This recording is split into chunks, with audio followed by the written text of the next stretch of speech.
Muito boa noite, minha gente. Estamos então mais um projeto EBD, começando hoje, né? Segundo trimestre. Nesse vídeo vamos falar então sobre a primeira lição da revista sobre Apocalipse, né? E essa primeira lição é Apocalipse, o livro da revelação, né? Então, essa primeira lição ela é mais um panorama, né? Sobre o livro de Apocalipse, beleza? Então, nesse trimestre, nós vamos ver sobre o livro do Apocalipse, beleza? Muito bem. Antes, lembrando que na sexta-feira, né, nós teremos uma live às 20 horas com professores da escola bíblica, né, no canal da igreja. Então, se você não é inscrito no canal da igreja, se inscreve, o link está na descrição, beleza? Então, esse vídeo e essa semana é só no meu canal, tá bom? Muito bem. Então, vamos lá para a lição desta semana. Apocalipse, o livro da revelação. Texto base, Apocalipse, capítulo 1, versículo 1. Vamos lá. Revelação de Jesus Cristo, a qual Deus lhe deu para mostrar aos seus servos as coisas que brevemente devem acontecer. A verdade aplicada da revista diz assim: o estudo do Apocalipse é fundamental para o crescimento e edificação na vida cristã em face ao momento que vivemos. Bom, um comentário rápido sobre isso aqui. Realmente nós estamos vivendo o tempo do fim, mas é importante entender que a perspectiva, a visão escatológica sobre a palavra de Deus, sobre o que Jesus está falando, esteve presente em todo o cristianismo. Tá? Então não é algo só para os nossos dias, ok?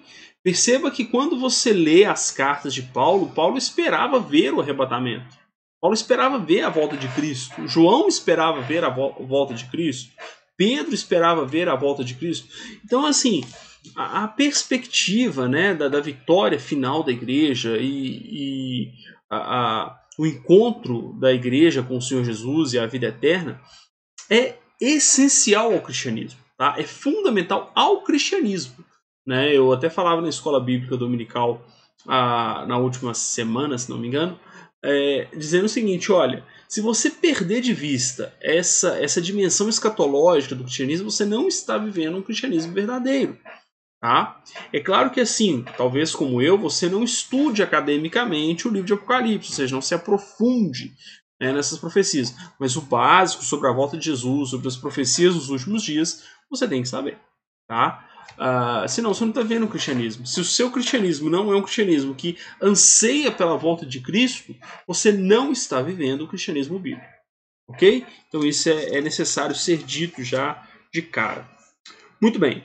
No primeiro tópico, então, o comentarista vai falar por que estudar o livro do Apocalipse. E é interessante que ele fala assim, olha, porque está na Bíblia.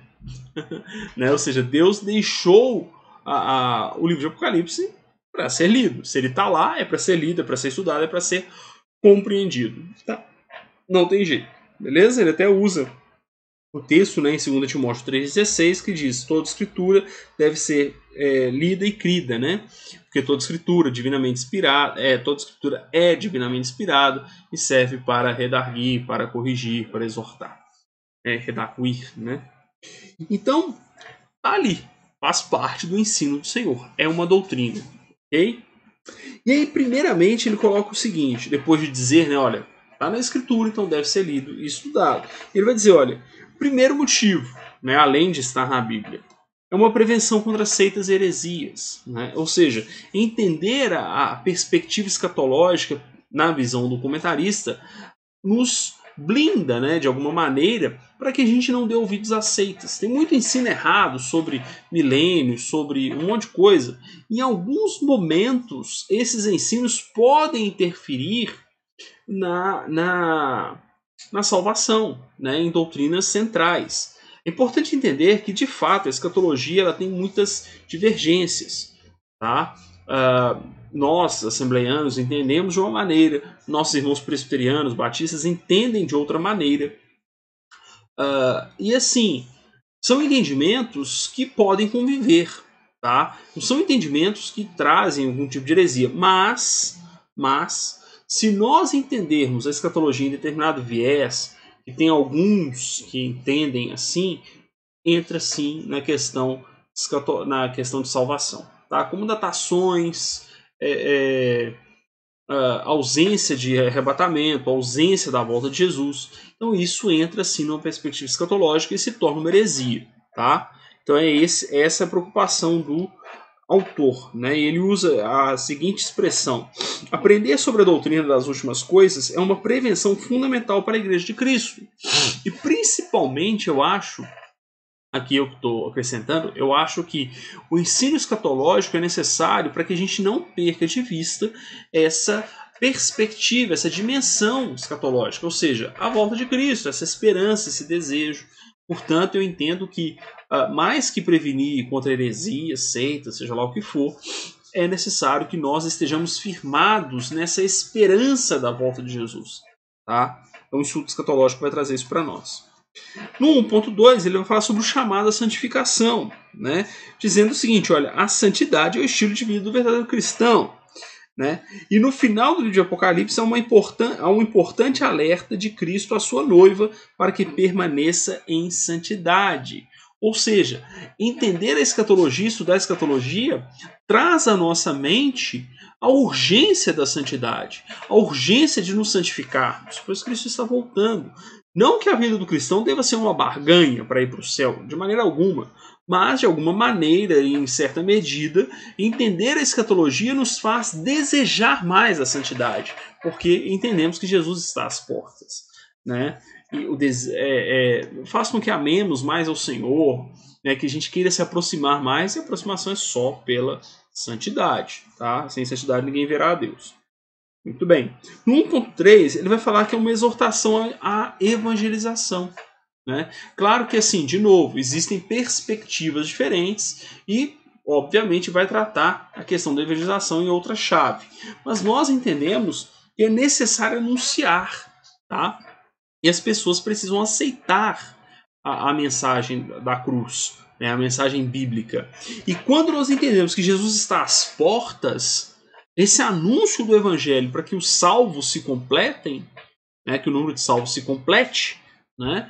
É ainda mais urgente. Né? Então, entender a escatologia faz com que a gente tenha esse senso de urgência. Tá? E aí a gente vai para o segundo título, né? Que são os aspectos importantes do livro. E ele começa falando sobre o número 7. Né? E ele destaca as 7 bem-aventuranças que aparecem no livro. Né? Apocalipse 1, versículo 3, 14, versículo 13. 16, versículo 15. E aí, ele vai tratar do seguinte: olha, por trás do número 7 há sempre uma lição espiritual a ser aprendida no livro de Apocalipse. Né? Muitos vão dizer que o 7 é o número da perfeição, é o número de Deus. Né? Então, assim, eu acho interessante ele destacar que há 7 expressões bem-aventuradas. Eu não vou destrinchá-las aqui agora, né? Mas você pode ir lá e olhar. E em sala de aula eu recomendo que seja comentada aí essas 7 bem-aventuranças que aparecem no livro do Apocalipse. Né? Então há sempre 7, né? Parece que é uma máxima, né? No livro do Apocalipse: 7 cartas, 7 espíritos, 7 castiçais, né? Sempre ali essa marca da ação de Deus, da perfeição de Deus, da glória de Deus. Ok? Segundo, a soberania e o plano divino é destacado pelo comentarista. Ele diz assim: no livro do Apocalipse, podemos ver sua vontade sendo estabelecida de forma plena, irresistível e definitiva sobre todo o universo. Mas para os que servem a Cristo, sua soberana vontade é um acalento, pois seu plano de salvação é perfeito e é oferecido a todo aquele que crê em Jesus como seu Senhor e Salvador.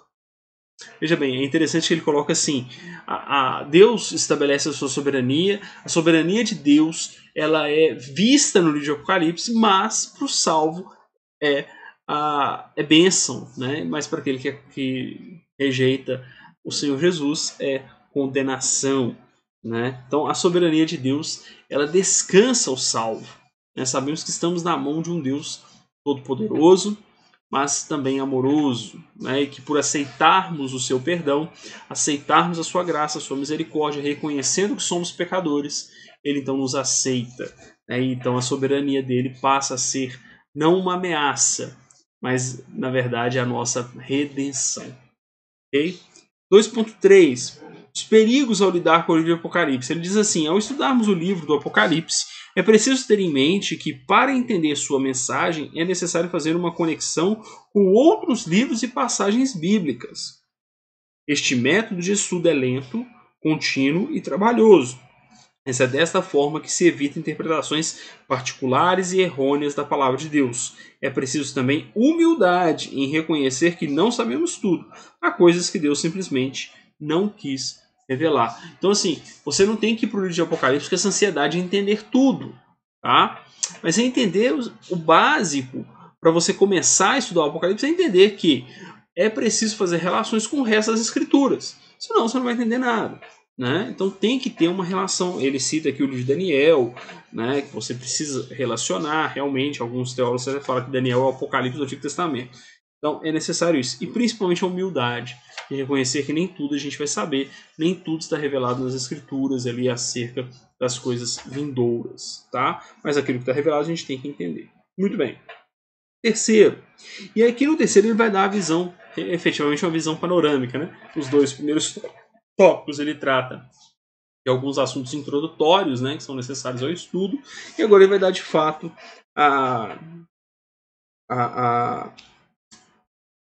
o panorama, né? Então ele começa com o local da revelação apocalíptica, né? João estava na ilha de Patmos. É interessante que ele destaca que Patmos significa mortal e aponta para o uso da ilha no tempo de João, né? Eles enviavam para lá. O comentarista ele diz o seguinte: olha, uma prisão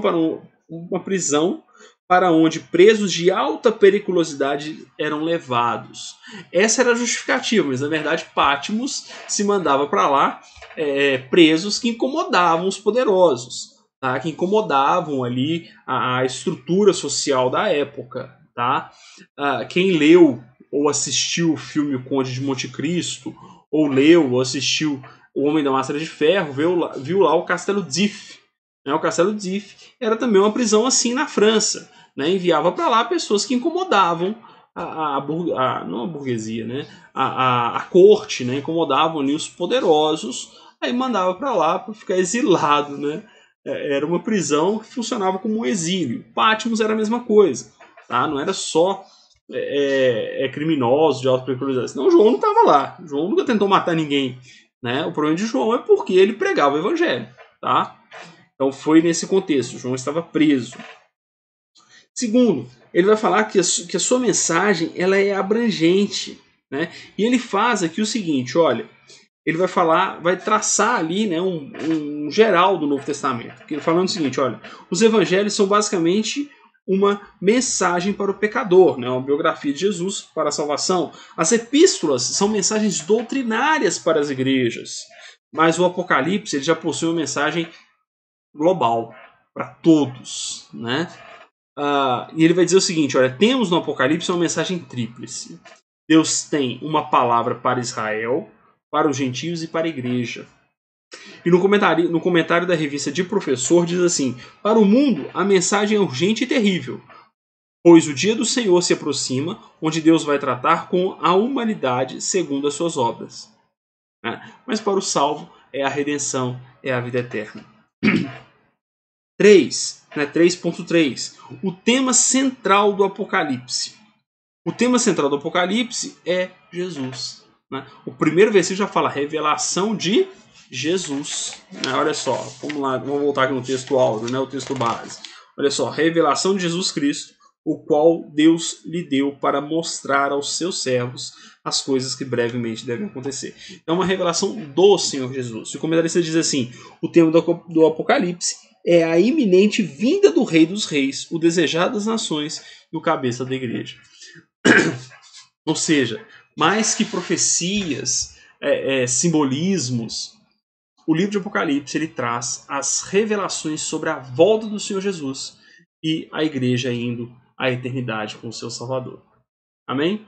Que possamos estudar, né, esse livro, tendo em nossos corações a certeza da volta de Jesus e buscando entender mais como viver para agradar ao Senhor até que Jesus volte. Amém? Espero que esse resumo, esses comentários ajudem você, que é professor, a preparar suas aulas, você que é membro da igreja, que é interessado pelo assunto, que isso te edifique, né? E lembrando que tem na descrição toda aí o nosso trabalho, né? Inclusive comunidade teológica, se você quiser aprofundar o seu conhecimento, tá? Grupo do WhatsApp que eu envio aí algumas coisas, envio links, envio vídeos, enfim, tá? Gratuito, né? Você pode assinar a comunidade teológica por R$1 por mês e ter acesso a vários cursos ali, tá? Tá tudo na descrição, o site, as páginas, beleza? E principalmente, lembre que sexta-feira, 8 horas da noite, tem a live da Igreja Assembleia de Deus. O link do canal da Assembleia, da Igreja Assembleia de Deus, também está na descrição. Beleza? Muito obrigado, um grande abraço e até a próxima.